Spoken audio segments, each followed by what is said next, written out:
Good morning, and it's the 27th of September, 2023, and I think it's third. Oh, jeepers. Is today Thursday or Wednesday? Wednesday. Wednesday. Okay, Wednesday. Too much going on here. Anyway, so yeah, a few interesting things overnight with Outlaw and the team having recovered that guy drifting in the canoe. Very interesting stuff, and it's only just wrapped up right now as we speak in the last few minutes, and it was a very surprising ending. So just to review exactly what happened, they were just sailing along nicely, and all of a sudden the canoe with an outboard came roaring up with a guy on board who looked pretty fit and healthy, and very confusing for the team because where did he come from and what's the deal with the boat? They were 90 miles offshore. No fishing gear in the boat, no sort of survival gear, no nothing. He's sort of too far out with that outboard to be not supported by a mothership. So then, they contacted us, and we immediately got in touch with Rescue Coordination Centre in Dakar, who were, interesting to deal with. And, we slowly got across what was going on. We gave them written reports and so on. So on the boat with the guy, Campbell, the captain, made the decision not to bring him on board. For security reasons more than anything. Conditions were very benign. The sea state was right down, so he's perfectly safe. He gave the impression that he'd been in the boat for about 5 days without food and water. So they obviously gave him food and water, and then towed him behind and made for Dakar, still continuing to put out pans every half hour or so. A ship then responded. You may have seen the press release and also the posts. So the ship came on station. They were immediately onto their company pirate program and their ship safety management procedure. When they're in pirate waters, there's certain things they can and can't do, and one of the things is never to stop. But they did stop because as soon as they heard the pan, they came across to the area. They contacted Dakar MRCC as well, and Dakar MRCC had already received our update, and they did ask them to stay on station.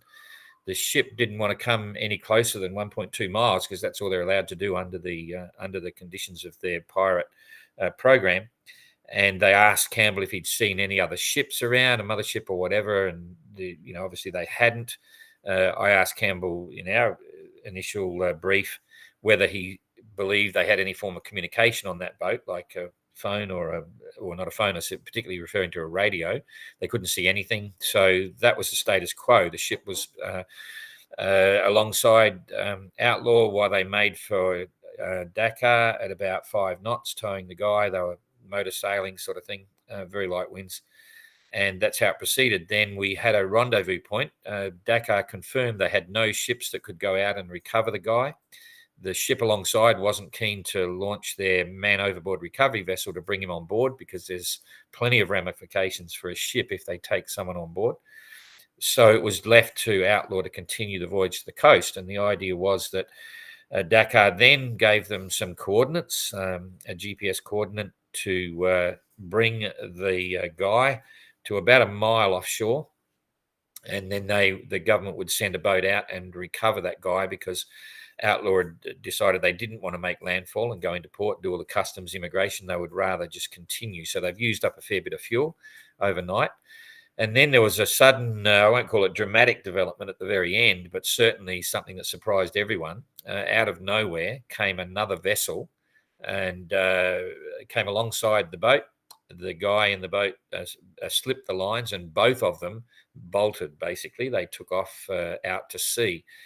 And so immediately contacted, or Outlaw contacted us. We contacted the Rescue Coordination Centre in Dakar, and they were sort of the opinion, okay, interesting. Please tell us more. So somehow there was some opportunity for another vessel to understand what was going on and be there ready to pick up the guy. But interesting, they didn't go down to the beach or the coast. They just took off out to sea. So we will probably never know what the outcome was there, but it was certainly very suspicious and strange. Anyway, everyone is all well on Outlaw, and they're now proceeding back on track. We will have the ominous task of trying to determine the most appropriate time compensation for Outlaw going forward. And we won't attempt to do that probably for the next 24 hours because there's various considerations. There's the technical aspect of distance and time and all those issues, and also the opportunity for us to assess the weather conditions they're now going to experience compared to what they would have experienced if they had continued on and not been involved with this whole incident. Anyway, the good news is they did a great job. They may have very well have saved that guy's life. We don't know.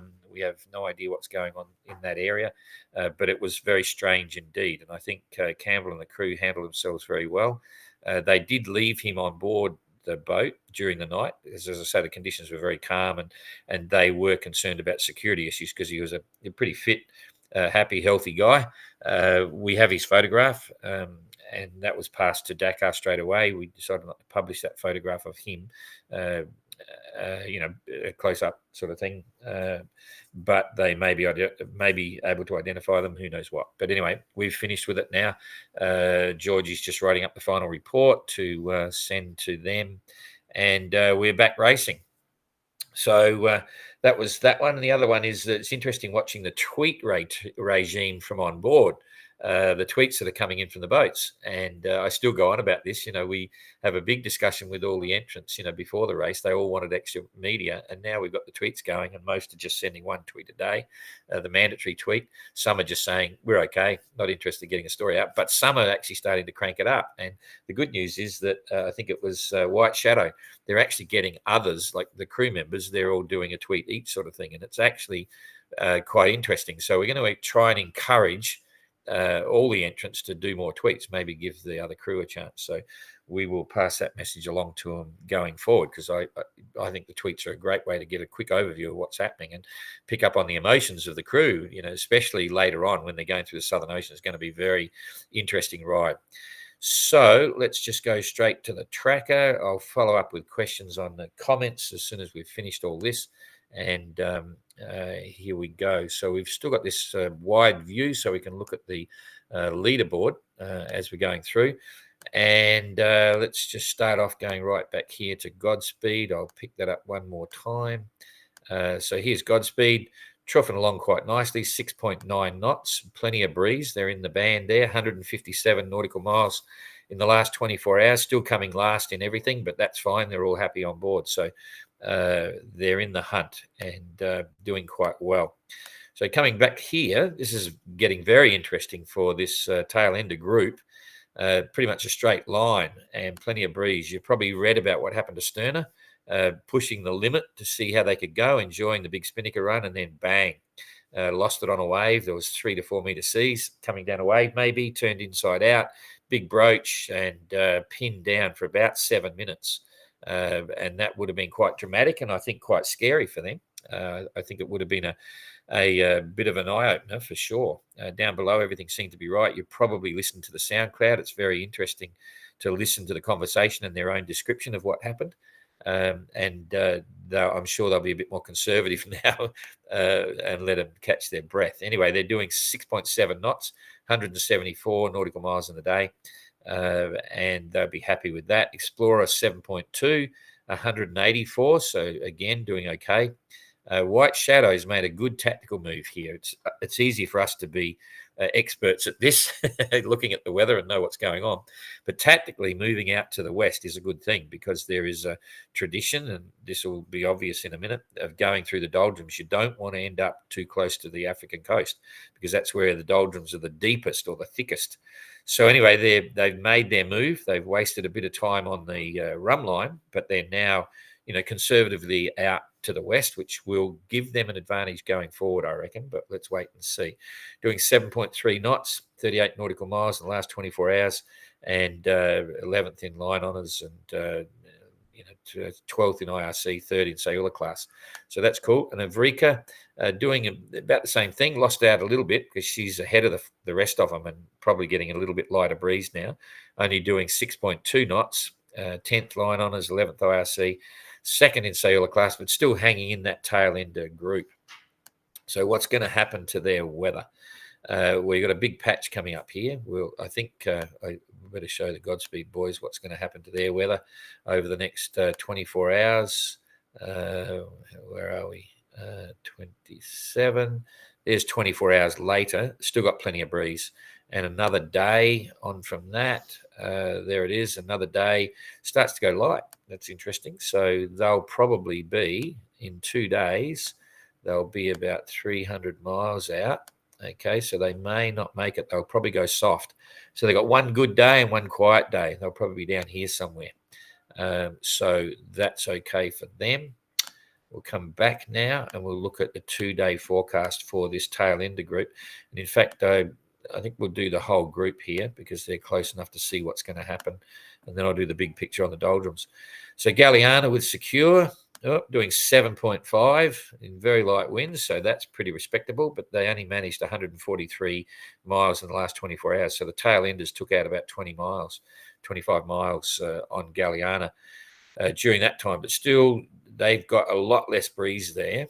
So that's to be expected. So now you can clearly see what happened here with Outlaw. They're chuffing down nicely. Find this guy sitting out there.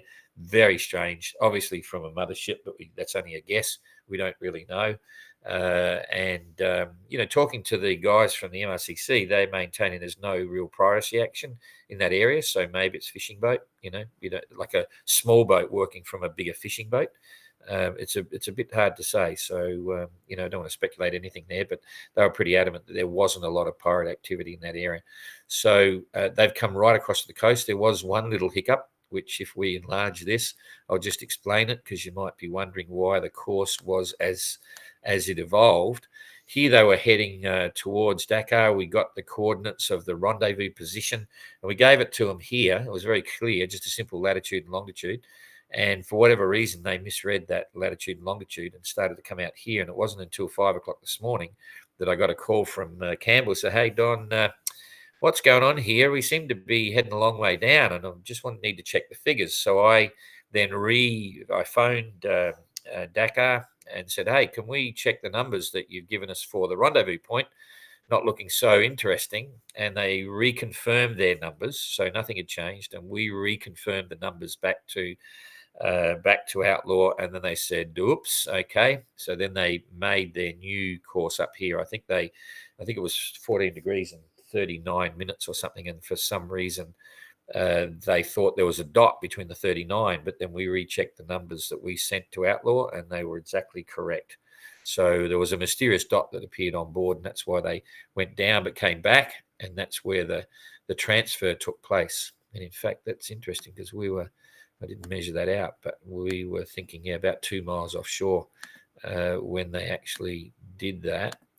And that's about a bit more than 2 miles. So anyway, that's all fine. So they're on their way. They're back in the race. Get rid of this. And we'll just enlarge it. You can see there's not a lot of breeze there. So they've been motoring, but they can't really motor anymore. We discussed this on whether we would give them an opportunity to get back into a position that might be more favorable for sailing, and then consider that when we did the time compensation. But what we've decided to do is let them maintain their racing from now, and we will factor in many different aspects before we give them the time compensation. And we're going to wait for about another day before we even calculate that, and monitoring the whole situation. So here's what's going to happen. I'm just going to push this forward because there's a group of boats. So I'm going to push it forward every hour. So you can see there's a bit of movement. And, Explorer and Enrica, normally you wouldn't be there. They'd be further out to the west, but that's where they've decided to be. You can see not much happening for Outlaw. It's going to be very light winds for a while. But if they had have been continuing on their course, they would have been down here somewhere and they would have had a bit of breeze. You can see that. I'm not sure where they would have gone to, but they're probably a bit more breeze than what they're going to get now. Anyway, up the top, there's nothing really changing. This line is holding. So as they cross over that and get into the light stuff, that's when they're going to be challenged. So that's by midnight tonight. And you can see already the doldrums are actually pushing up towards this tail end of fleet. And you can see also what's happening. See, it's going up closer to the African coast. See, this is why you don't be there. And look at White Shadow. She's out to the west, which is right where she should be. So obviously White Shadow, if they did nothing else but read the pilot books, right, the Admiralty pilots, it would be saying, oh, you know, doldrums around here, you might be better over there or whatever. So maybe these guys over here haven't been following the normal consensus of what you do if you want to cross the doldrums. Basically, you head down through the middle of the Cape Verdes, and then if you're going across to the Caribbean, you go out to the west before you go any further south, because this is where the doldrums hang out. So that's going to play out in the next couple of days. But already you can see that it's the doldrums are up high. So this is coming 27, 28, 29. So this is in 2 days. So 2 days from now, that's what you're looking at. Campbell and the boys will hopefully be coming across here somewhere. What's the big picture look like? We haven't even spoken about the leaders yet, but I'll do that next. So, yeah, very much so. Galliana with Secure is now into the doldrums, and they'll be challenged. And these guys, tail enders, are now going to be facing the same sort of issue. So I'm going to just come back to real-time weather now and talk about the lead fleet. And you can look at this and dream, baby. So Penduic is basically through now. They're through the doldrums. Currently doing 6.9 knots, and that's pretty healthy. They're absolutely there. They've got the southeasterly trades, so they're on their way. Okay, and that good on them, because they fought to stay out there up front, and they're currently first in line on us, second in IRC, first in line, second in IRC, and second in flyer class. So, but they've got a chance now to stretch their legs and really optimize their position in relation to IRC as well. So back here, Maiden doing 2 knots, and Translated doing 2.4. They're very close, probably inside of each other. I thought that was a phone then, sorry. So that's, we probably can't see it. It's too small a gap here now. I'll just pick that up.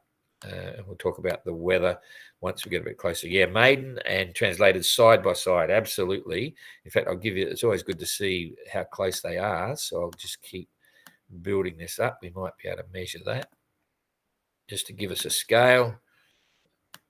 Yeah, 5 miles apart, or roughly 5 miles. So 5 miles, they're looking at each other.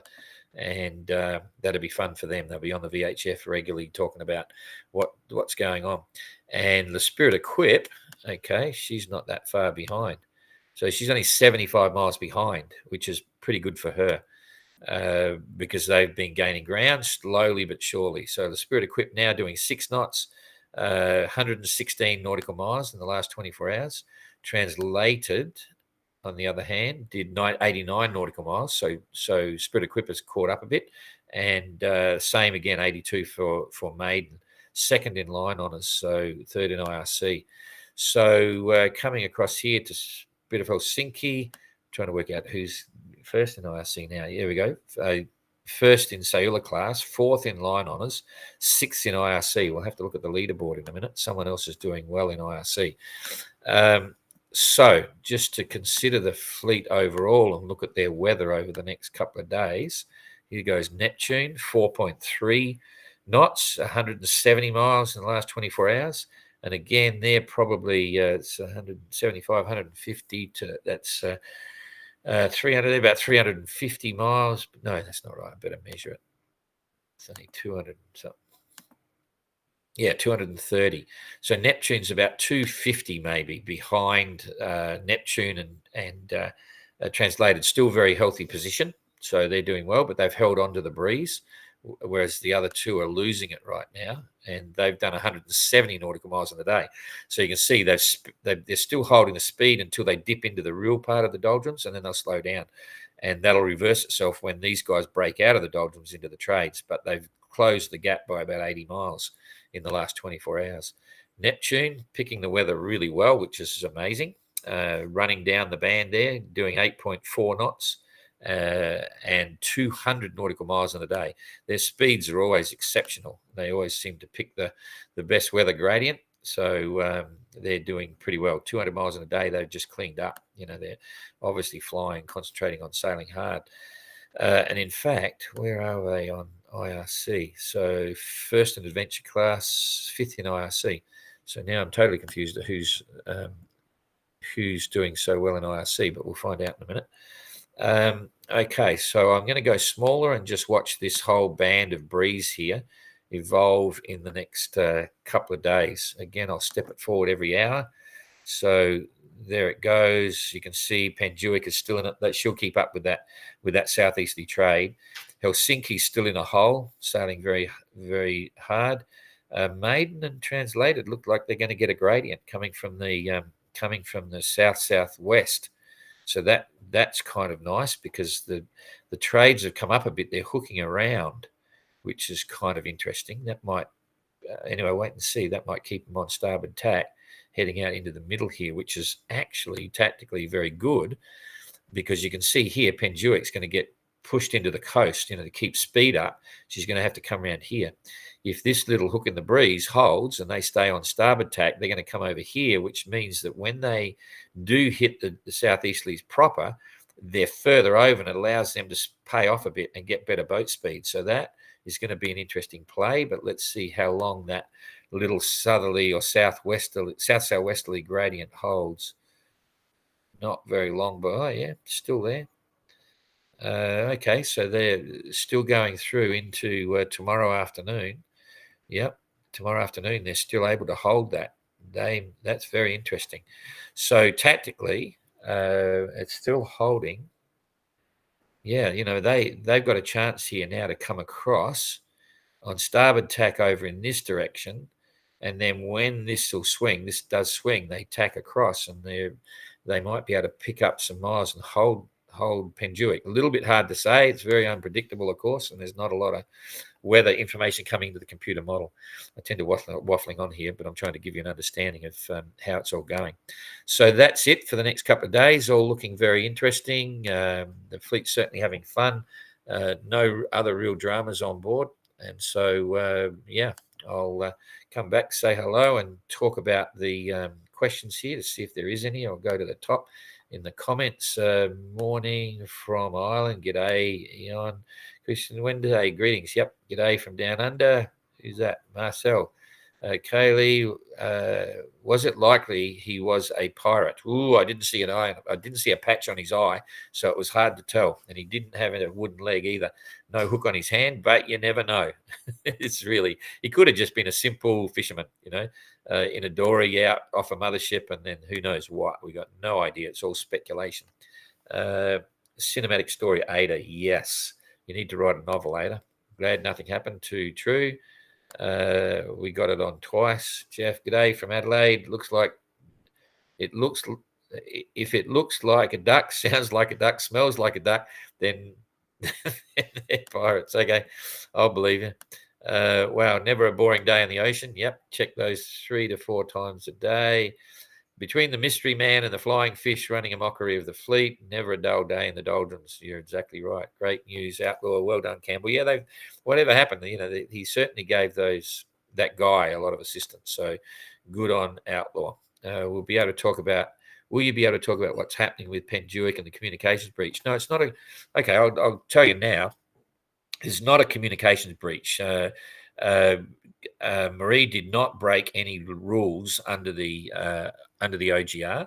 What it was a bit of confusion maybe on her part. We'd made it very clear on a briefing that we didn't mind any photos coming in with handwritten messages. Okay, and what happened was maybe she didn't pick it up, distorted the reality. She used a computer to write a document, which was all computer text, like a Word document, and then she put it onto the video file, and the video file is only for videos. Okay, and again with the video file, if someone can hand up we're going around Cape Horn and put something, we're not going to worry about that, but certainly not on the video files for a handwritten message. So and certainly you can never use a computer for any purpose other than sub-editing the video clips that are on board to tighten them up so that when they send their maximum 3 minutes, they're not sending streams of rubbish.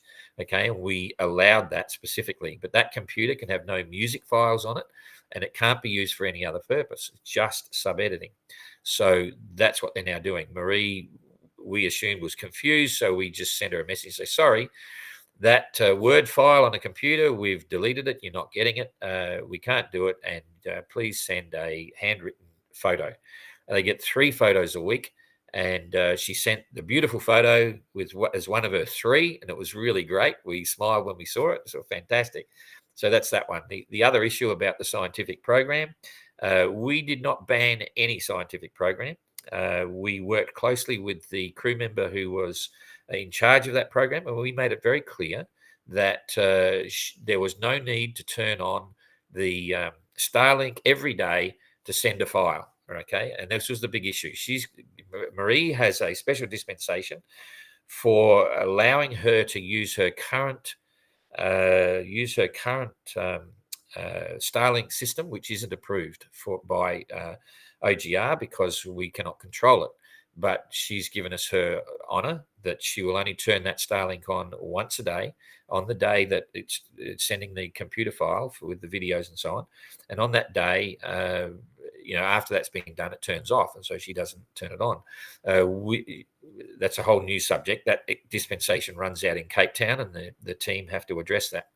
In relation to the scientific program, basically it's there's a ship monitoring program. You send all the data out and it becomes part of the weather model. I've been involved doing that for 10 years on our own ship. We used to be a ship reporting station, and you do it every 4 hours or 6 hours, and it's simple data. It's not interfaced by any of the units on board.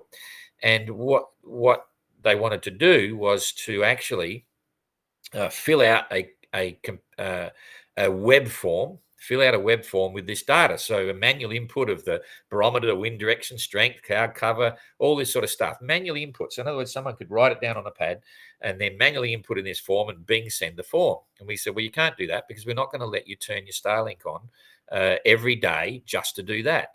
Here's what you got to do. If you use your satellite phone, the Iridium phone, we can control that very easily because we see who gets called and we know exactly the time it's done. And they just put all that in as an SMS and send it to someone on shore. And the person on shore gets that data and fills out the web form and sends the web form off. They decided that they didn't want to have someone on shore receiving that information and sending it. So it's their choice. Under the rules, it's very important that we don't allow an open internet leak, and so we didn't agree. So we didn't ban any project. Marie made the decision not to carry on with that project because they didn't want to have anyone of their team on shore receive that data every day. Their choice. So, but there's no time penalty. They didn't breach any rules. Certainly, the original Word file that was sent in the video file is actually sent to us. It wasn't sent direct to their team or anything. All the video files come to us, and then we send a copy to the team after we've looked at it to make sure it's legal, and we send it, and then we use it as well. And usually we wait until they put it up, and then we'll put it up. So it's not a big deal, and I'm sure everyone will appreciate that. But I'll probably have to write a clarification because we responded to her beautiful handwritten message.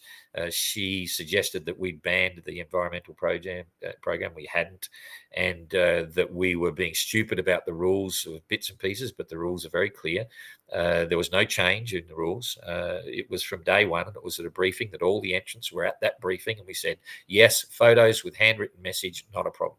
Okay, so we're very clear on that, and it was a mistake on her part. It wasn't a breach of the rules. Very clear. So moving right along, Mike and Gay, g'day. Oh, it's Adil. G'day, Adil. And looking very light for the tail enders, absolutely. Yeah, Triana's absolutely flying. They're picking it right every time.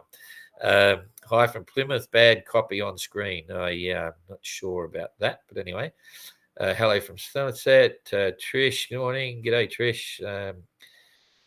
Paul, g'day. Good morning from Portrush. Software needs tweaking with the class calculation. Oh, I didn't see that.